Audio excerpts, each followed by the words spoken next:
Hey, welcome to Joey's Hi-Fi Shop. Today we're back with Will, and we're going to be talking more music. And for those that haven't watched our first podcast, we just kind of impromptu'd into music and music ethnology, and we got to hear a lot about what Will's experience with getting into the music industry, both as a musician, I should say actually, not both. There's multiple things. As a musician, as a record shop owner, and then as an academic, as a professor of ethnomusicology. And so today I have, I let our last one ferment, and time has progressed. And so today I have some pointed questions, because it's not every day that you get to hang out with a music ethnologist, And so... except for you, because pretty much we hang out every day. Yeah. So putting our ethnomusicologist hats on today, my amateur one, your professional one, I wanted to start off with a question about... how do we think of genres? Because, I love music. I love listening to music. Probably the worst things I am at when it comes to the difference between me being an amateur and being a professional about music ethnology is the fact that I lack a core understanding of both genres and of what I would call remembering names of bands and who played in them. That's my very informal way. I have the same sieve mentality. And so a lot of times I'll hear things that I really like, but and I'll know the band, or really what it is I have a photographic memory. I'll remember the album cover.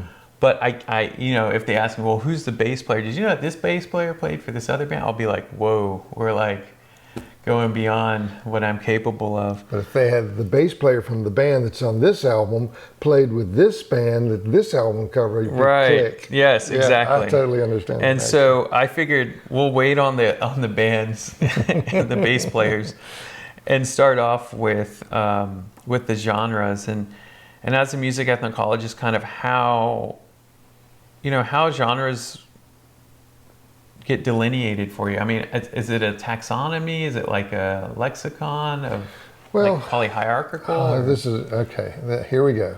Seatbelts on, everybody. We're going to deep dive. First of all, this is something I've discussed with some of my students before. They've had this idea of genre and style being basically the same thing, which is incorrect. And you have to also understand that we as listeners create those frames. So the rules set in stone don't exist. The rules set by journalists and critics and fans, they're the ones that make the basic rules that everybody else ends up following. For example, Gothic music was never called Gothic by the people that made it originally. That would be, Bauhaus and Susie and the Banshees and Sisters of Mercy and those types of bands. And none of them ever said, yeah, we play in a goth band. That was New Music Express released an article that talked about the Gothic genre. And they put this label on it based on their lyrics, based on the stylistic characteristics. Right. And then the fans were like, oh, goth music. And then they took the ball and ran with it. So it had a life of its own after that. And of course, they think of themselves in these terms now, but only because they've been told to think of themselves in these terms. And they probably still don't go, we're a goth band. But genre is sort of a big umbrella of styles, and the styles are the musical characteristics that are the monikers for something within that umbrella. So I like to use black metal as an example. I wrote a paper once on black metal as a genre, not a style, because I had several students who were taking anything with a double bass drum pattern in their music as black metal, or screaming vocals as black metal. And I was like, well, that's not exactly right, because black metal is specifically something that has to do with a theme. The theme is often Satan, because that's the black part of it, black magic equivalent kind of a thing. But it's not even always the case. It's just the root of it. And that could lead to any musical style. So somebody like Burzum, for example, Burzum has both that super fast bass drum pedal and real gritty guitar riffs using certain types of chords, but he also has these ambient, dark, long flowing pieces that have no drums on them. And those are both regarded as black metal. And also you have things like Celtic Frost, which, they do a cover of Mexican radio, and it's still, it's still got this black metal feel to it. And it has very little to do with the actual music that's played. It has to do with the topic of influence.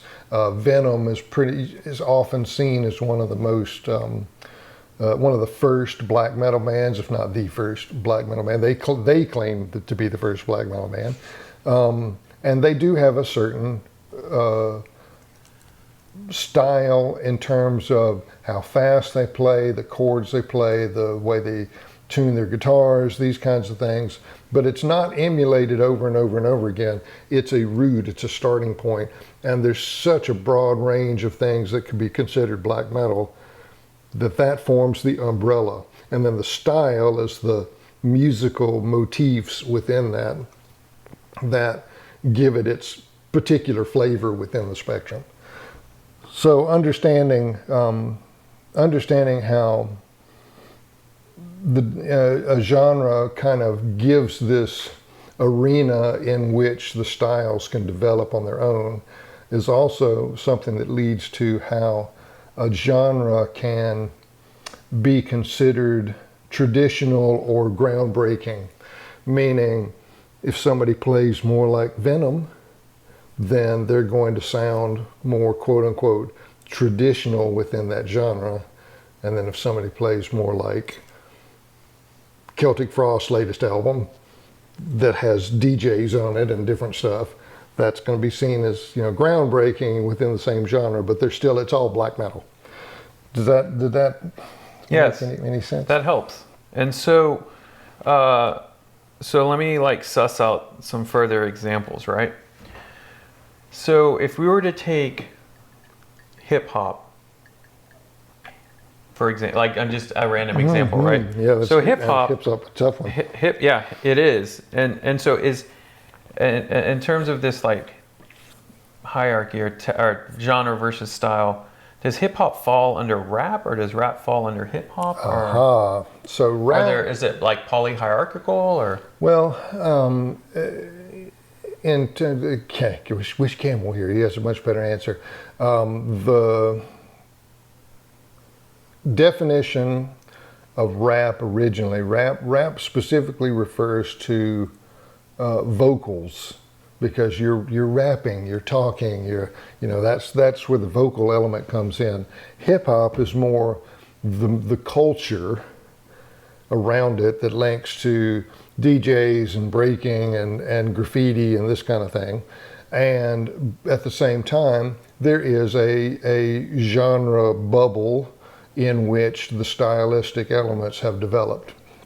And this is all going back to the 70s through to the present. It's had such a huge amount of time to develop that the genre is definitely broken up into these subgenres. That's where I know that's next question on the list, and this is a great way to move into a subgenre discussion, because you still have so many elements creating a pocket of similarity that's where the subgenres start bubbling up. So horrorcore and gothcore are completely different from like an R&B based hip hop versus old school that's got DJs that are doing merry-go-rounds and certain types of scratching, versus somebody who builds all their beats in a DAW in a studio that don't even play the instruments. And I don't mean that negatively. I just mean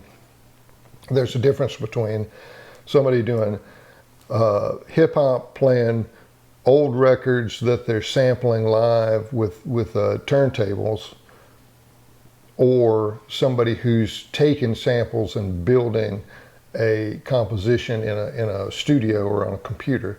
And the sound differences there doesn't belittle either one of them, but it starts to separate, right? It starts to create these two bubbles, and from those bubbles you get different bubbles, and that's where subgenres start building in. And so one of the things I kind of sussed out there was, so sometimes subgenre comes out of production, means of production, and then sometimes I also notice, and you can correct me if I'm wrong, that it also comes out of cultural change or difference. Oh yeah, 100%. So and like necessity. when we have like gangster rap or urban, what we would call urban hip hop. I always found urban hip hop interesting because I think most people thought of hip hop as urban. Yeah. And so that means there's like suburban hip hop. There is definitely. Yeah. And so it's kind of like this thing where I think of like geographic influence, which we definitely see in hip hop. I've got another example that I want to suss out here in a second with the East Coast, West Coast, third coast. Yeah. Space, but also there's an international space. Absolutely. And again, I wish Campbell were here. Right. Yeah. We'll bring him in. Yeah. He's referring to our colleague Campbell, who is also a music ethnologist and teaches a hip hop class. Teaches a global hip hop class. Class. Yeah. So he looks at the differences between like what's happening with Hi Brothers in China. That's more of a Chinese version of trap. And that versus people like Black Saturn, who's Afrofuturist and works in the Netherlands and the United States, etc. So there's they're definitely all hip hop, but definitely very different, and different target markets, different voices being brought to the table because they're in completely different cultural and social settings. Okay, so here's my last suss out of a genre, and it's one that I'm not a huge listener of, but I do listen to it, is country. And the reason I ask about country is just because of the fact that I see that there's a lot of subgenres in country, and what is interesting to me is that they run the gamut of like socioeconomic reasoning. They run the gamut of like geographic, and cultural. So I'll give some examples, and then maybe you can riff on that and let me know if my logic is there or not. So when I say geographic, I think of like Appalachia. I think of Texas country. When I think of socioeconomic, I think of Texas outlaw country, where it's this kind of rebellion to the 70s and really the 50s to 70s kind of Neapolitan kind of Nashville sound, where it just kept getting more and more polished, and you kind of more Grand Ole Opry kind of space versus people that were making do with what they had. And necessity and you don't have the money to do the big fancy flashy stuff. And then culturally / socially, which kind of comes back to socioeconomic, I just also think of the fact that country, like hip hop and also blues comes from like an indentured and slave and poor economic space, if that makes sense. Absolutely, yeah. So does that make sense? I mean, is this logical? Oh yeah, absolutely, Okay. 100%. Let's let's bring in that video that we watched the other day. Mm-hmm. The video of and I'm not sure if Right. you've got the link. You can I'll put a link in there. There's a man who's arguing that the use of sampling snaps and claps or something similar on a 2 and a 4 beat. It he thinks it's degrading country music. Now this is a complete opinion on his part. He's very much he's got a very great observation. He's got a very strong opinion about it, and whether or not you agree with the opinion, it's very interesting to see that has developed into a very distinct stylistic approach and has probably bubbled into a subgenre. And then but within that you probably still have some economic considerations, like somebody who's just an acoustic guitar and a snap versus somebody that's a full band with claps and keyboards and all these different kind of polished versions of things, and they still fall within the same area of irritants for him, I'll say, but genre, subgenre, and stylistic considerations, and then if you go back to, like, I'm going to say Hank Sr. even, Hank Sr. certainly has his own cultural attachments, yodeling and these kind of things, and he played both kinds of music, right? Country and Western, and then you have people like John Anderson, and then you have people like Reba McEntire, then you have Dolly Parton playing everything from bluegrass to show tunes, but it's still all country because it's all Dolly, and it's an undulation of this style, kind of reaching out into other genres and pulling genres together through stylistic traits, which is the interesting part of it. That's why you can't really tame it. You can't really put a hard frame around it. All you can do is say, well, this has been influenced by this other thing, and therefore it kind of links to it. It shows an influence, it shows a cultural attachment, or a social consideration, or a heritage, or there's some way you can link them together, but it's almost impossible to just put a frame around any one given song and say, this is the flagship sound of this genre, because that's pretty much not possible. Makes sense.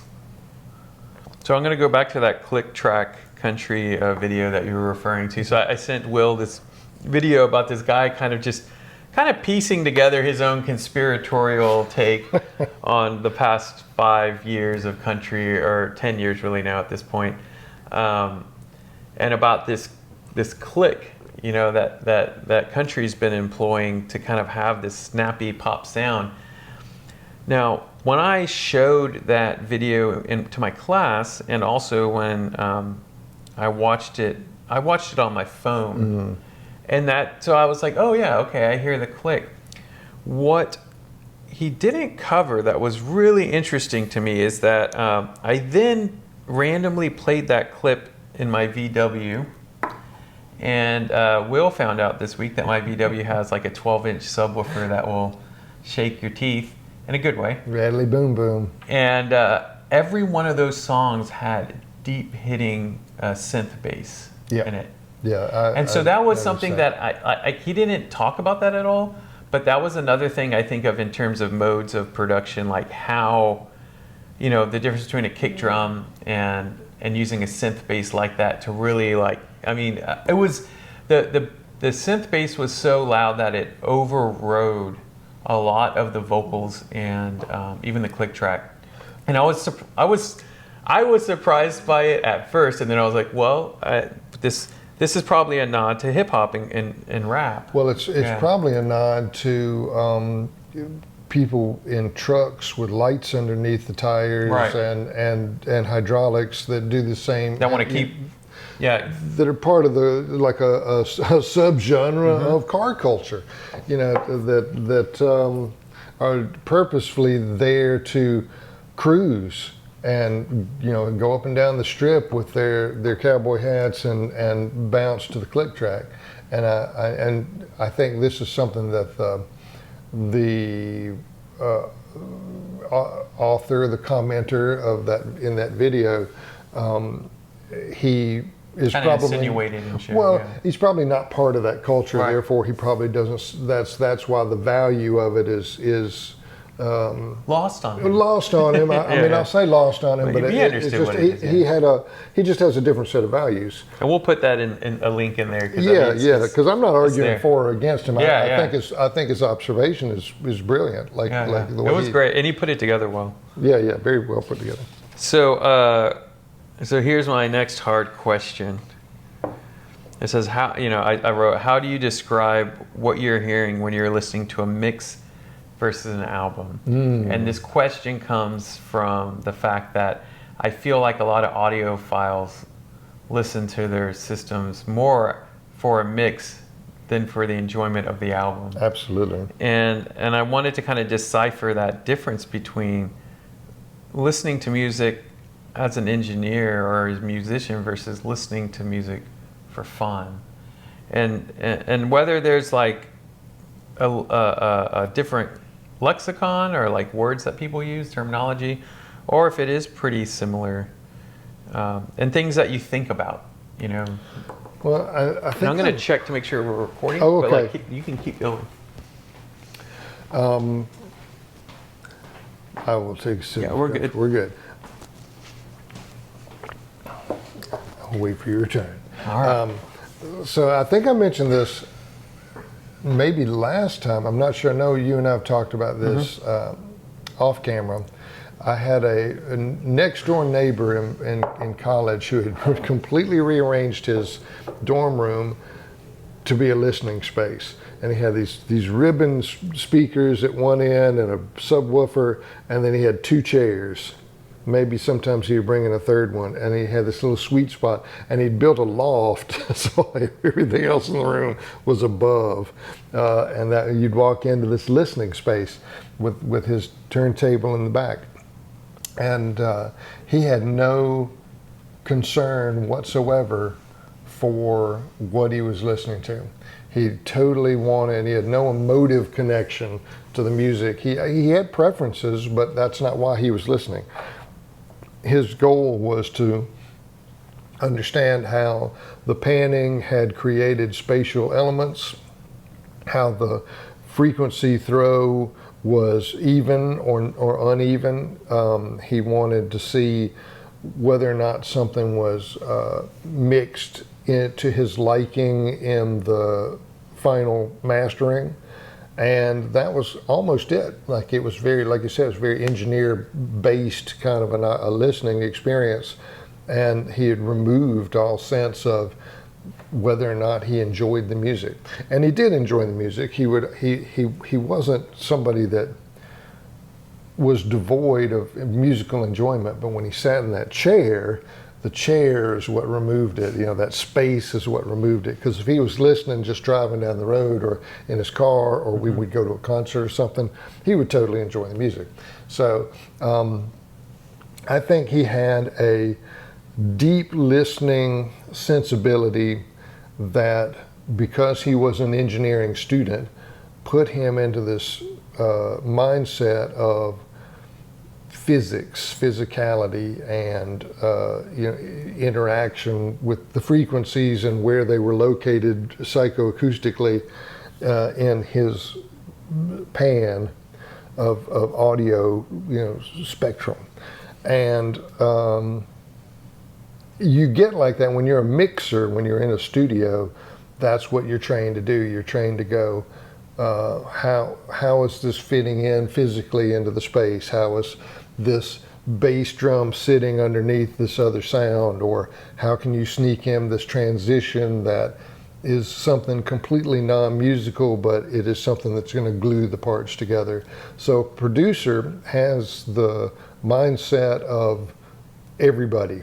You have the producer will have to have this: what's making it emotional, what's making it commercial, what's making it professional, what's making it physically attractive in terms of space. So that's where the bridge comes in. And then when you get it out to a commercial end user who is playing in the car or playing it not can't think of the right word, playing it without the considerations of the HiFi listener, just somebody who wants to just casually walking around nowadays. Casual. Like most people that I see are they have their headphones on and they're just listening casually. Yeah. And of course there is something to be said for the fact that if a producer does their job right, you don't notice the producer. You just think, wow, that piece of music was really good. But unless you have the producer mindset somewhere in the back of your head, right, that's when you start going, wow, that producer's really good. I heard this, and that, and it's this sound over here. But if you aren't a producer or a mixer, you just know it's good. You are in. It's like a sound engineer in a live show. If you notice the sound engineer, they're probably not doing their job right. If you don't notice some of you come out of it going, wow, that was a great show, the sound engineer is definitely professional. So I think it's mindset. And in terms of language, in terms of like what things are discussed critically, the engineer mindset is definitely going to be a harsher and more pinpointed, more scientific approach to discussion, typically speaking, although not always. I mean, you're certainly going to get somebody who's a engineer speaking about how pretty something is, or it'll be some sort of abstract description that brings out their emotive reaction to something. But you almost never get a technical response from somebody that's only a casual listener. And I don't mean only as a negative. I just mean in terms of separation from what their background is, what their goal is with listening. Yeah, I think one of the things I kind of took away from that, and I'm biased, was also just kind of like listening to the performance or musician. Not that the engineer doesn't, but like they're listening for like literally their performance, whereas maybe the casual listener is listening to their performance. I was going to say listening to their energy. Right. That's what I mean, like the energy in their performance. Absolutely. Okay. Absolutely, and that's something that I know I'm very guilty of. I don't mind listening to things like the 15-minute Roadkill Explosion or Kylie Minogue's or somebody like that that's literally just power craziness, and it's almost not about the technical aspects of the music at all. It's about how energetic is it, how are they getting their energy across in the music. Shizuo did this. I can name a million of them. Yeah. And it has very little or less to do with the engineering aspect of it. Yeah, I think about that a lot in sampling culture. Just because of the fact that samples it's not like when you use samples, you're trying to have the highest fidelity. Right. But there is this is getting philosophical, but there is like an aura to it when it's combined that like you're not listening for that though. You're listening to other things. Yeah, I mean, Cool Keith with the entirety of Dr. Octogynecologist. Yeah. Was like all of those samples are just horribly low bit rate. They're just very, very crunchy and low quality, and that actually adds to the beauty of it because it's purposefully like, oh, this old radio has just entered my brain for 2 seconds to add some strange element to the song. Yeah, I also think of like Girl Talk or someone like that. That has just an abundance of samples, but we know that they were probably sourced at a time in the early 2000s where, well, I mean, there were just it wasn't like you were getting all the waves. You were getting, even maybe multiple renditions of it, meaning digital burning of it. So anyways, that helps a lot. That's really cool. Okay, so here's my silly question, right? I put vinyls, records, albums, LPs, semantics. Like, so this refers back to kind of like our generational identity of vinyl playback. And I was just wondering, like, when casual listeners pick their different album, there are different ways to describe a plastic disc for which they play music off of, right?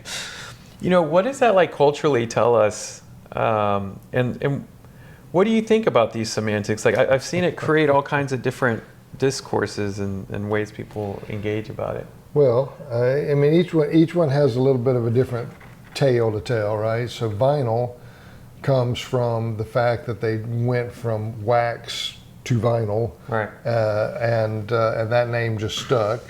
And then record is just the general plate, which is also something that ends up going into hip hop culture, kind of a thing. And LP gives you the length. It's the long playing. LP is what, 22 minutes and 21 seconds or something per side, something like that's the maximum. An EP, of course, is extended play, which kind of cracks me up because it's actually much shorter. I can't even remember now. Do you think it was EP because it was compared to the 45, and that's why they called it EP? Maybe. I think often an EP would have come after or before an LP, and it would have had like one or two songs from the LP, and then a couple of extra bonus tracks. So an EP would have had like 8 songs total, whereas an album, like an LP would have had 12 or so, right? And that's where album comes in. Yeah. Album is that collection of larger songs. Albums are in the industry, especially for sync licensing, an album is 10 tracks or more. Whereas if it's under 10 tracks, then it's usually considered an EP, which is variable, and it just depends on what it is. You can't say Tales of Topographic Oceans is not an LP, and it's technically one song split into 4. So that's a 2-record set. Yeah. So it has 2 physical records, 4 tracks, but it's really 1 track, and it's an gatefold cover LP. So you get all those terms kind of mixed together. But album specifically kind of refers to the collection. All right. Well, yeah, that makes me get all like nerdy because I'm like, well, what about symphonies? But anyways, because it's one song. Yeah. Well, symphony. Exactly. A symphony. Yeah, they're all mad. But yeah, no, this helps because just generationally, my students, instead of saying like they have records, they'll say I have vinyls or I collect vinyls, and I always find that really interesting because CDs are vinyl too. Technically, I guess they are. They are plastic. Yeah. But no, they collect vinyls. They collect vinyls. And the other thing, I read this. I need to confirm it, but like I've read this multiple times. Is vinyl sales have increased over the past 20-25 years. They've been increasing and increasing.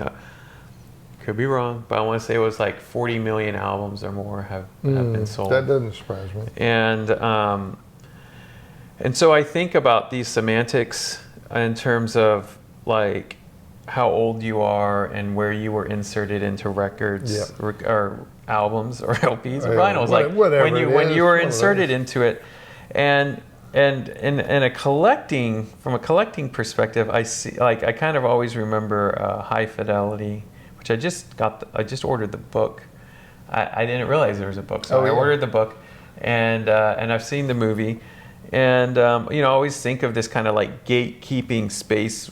And anything. I mean, I studied car culture and all these things, and so that's why I ask about the semantics of this term, because I've noticed that as part of like a gatekeeping space where if you come in, you're like, I'm looking for some vinyls. They're like, you're like a new kid, like, or I'm looking for some LPs that says something about you, or even what you ask for genre-wise, like, Right. kind of pull all these questions together, or how you describe you listen to something. Like, all of these things culminate into this like cultural phenomenon. I'm looking for independently released translucent coffee vinyl. Yes. What? Exactly. And that's like, for example, I knew about this label, but I didn't fully understand. It's called Mondo. Have you ever heard of Mondo? Mondo. Yeah, Mondo Pressings. And I just hadn't thought of a label putting out soundtracks and video game soundtracks whose albums aren't just like the actual, like the premise of it isn't just the soundtrack. It's like the art, the inserts, like everything that comes with it. And so I was thinking about that, and also in this sense of like everything but the music kind of situation, where we're looking at culture and identifying like genres and then style, and like even like the way it's put out. Yeah, the packaging. Now. The packaging, whether you're listening to it streaming or you're listening to it on vinyl. And the packaging, I mean, nowadays, I could be wrong about this. Nowadays, I feel like the packaging is targeted as being pristine and like fancy, and you'll have your special gatefold or whatever, which is you would have been able to get as well. You would have seen that in different contexts in earlier times, but there was also a much more of a DIY kind of aspect to it. Like I don't see the DIY version of records coming out as much anymore, because there was things like, I remember Soviet France put out a record that was in concrete. Like you had to buy a concrete block and actually break it open to get to the record. And Carolina Rainbow, and yes, I bought one of these. Carolina Rainbow had a box set that the cover was hand painted, and then they put used cat litter on it and wrapped it in saran wrap and sold it. And I actually met the cat that filled my record with poo. So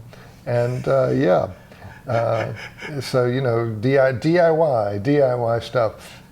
But I don't see that kind of thing anymore, and I think possibly that's because printing records is much more difficult, much more expensive now. Yeah. The presses are out there, but they're also not available. They're running. I'll put it that way. They're running. The most avant-garde things I've seen in terms of awkward releases is a CD that was released in metal that had been spot welded. Oh, wow. Who was that? I can't remember. My mentor Creston had it. And then the other one he had was one that had an external, like it had a CD in it, and it was in like a metal grade mesh, like sandpaper mesh. And it was sandpaper on the outside too. So when you put it, it was like destroying everything, and it was destroying the CD. Wow. So I always thought like stuff like that was very like interesting. Yeah. I mean, avant-garde, but interesting, like kind of rethinking and having some fun with, like I call it everything but, because I do so many different areas of study. It's like everything but cars, everything but everything but the music. I think of that often in terms of the aesthetic. I had a release in China when I was working with a band called Silence Wave. We did a performance in a abandoned clothing factory. So we were surrounded by broken sewing machines and all these threads and things, and we were using those in the performance. And then we took the recording and we made these little boxes. We all hand painted our series of boxes, and that took us forever. And then we put things from the factory in it, spools of thread and stuff like that. And then when you dug to the bottom of it, you got a card with a download. And it was supposed to have been a CD release, but we ended up doing a digital version because we that's just what it ended up being. But that was definitely an everything but. You didn't even get the CD you were supposed to get. Yeah. And then like bringing it kind of over back to when we were talking about genre and subgenre is I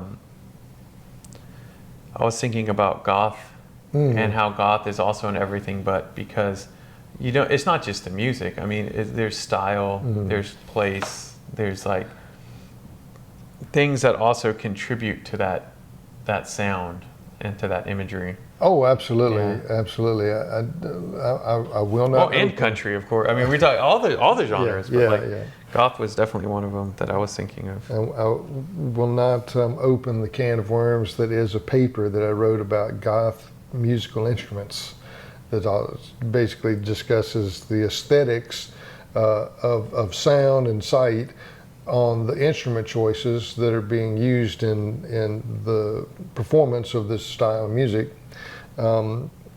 purposefully to reflect something that's related to the Gothic subculture.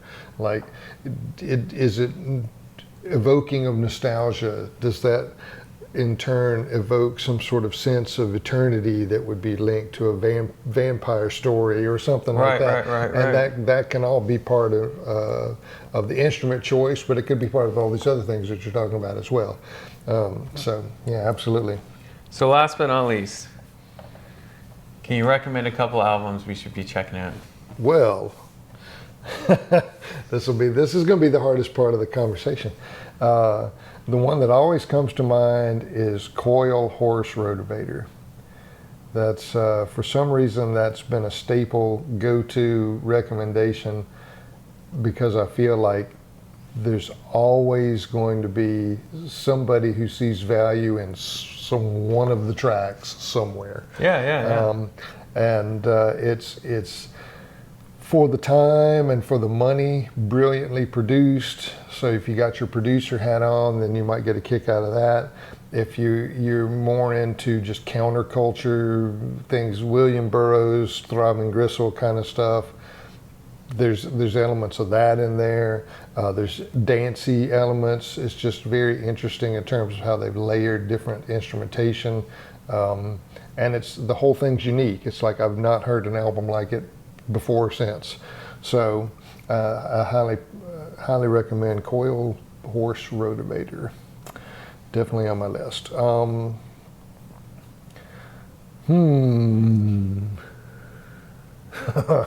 What else? What else can I throw in there? I'm going to say maybe King Crimson, Starless, and Bible Black. So not Starless, which is a song on a different album, but Starless and Bible Black, which is a full album that has a range of improvised material and very heavily rehearsed, complex material, and it's just got a good range of energy and everything from really pretty passages to really quiet, creepy passages to explosive, high energy passages, and it's an underrated album, I think. Although I think King Crimson fans would probably find it high on their list, but the outside universe doesn't know about it. Okay. So that's one. Give me one more. One more. Oh no! I only get one more. We can always record again. I'm almost thinking we should have you interview Campbell. Oh yeah. I think that would be fun. Oh, that would be fun. Yeah, that's true. That would be fun. All right. Trying to pull out a good one here. If I've only got one more, if I had to go to a desert island and I could only have 3 albums. Gosh, I'm showing my age. I wanted to think of something, like the new Adarashi Gakko or something, which be pretty fun. But I think I'm going to have to go with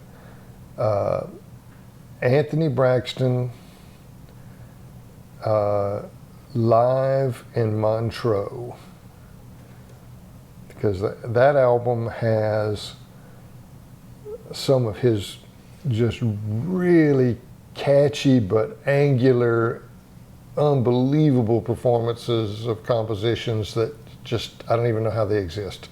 And the team of musicians that he had for that particular set of performances, it was astounding. It's George Lewis and Kenny Wheeler and Barry Altschul and Dave Holland and himself. And it's all quartets, so it's not all of them are on all tracks, but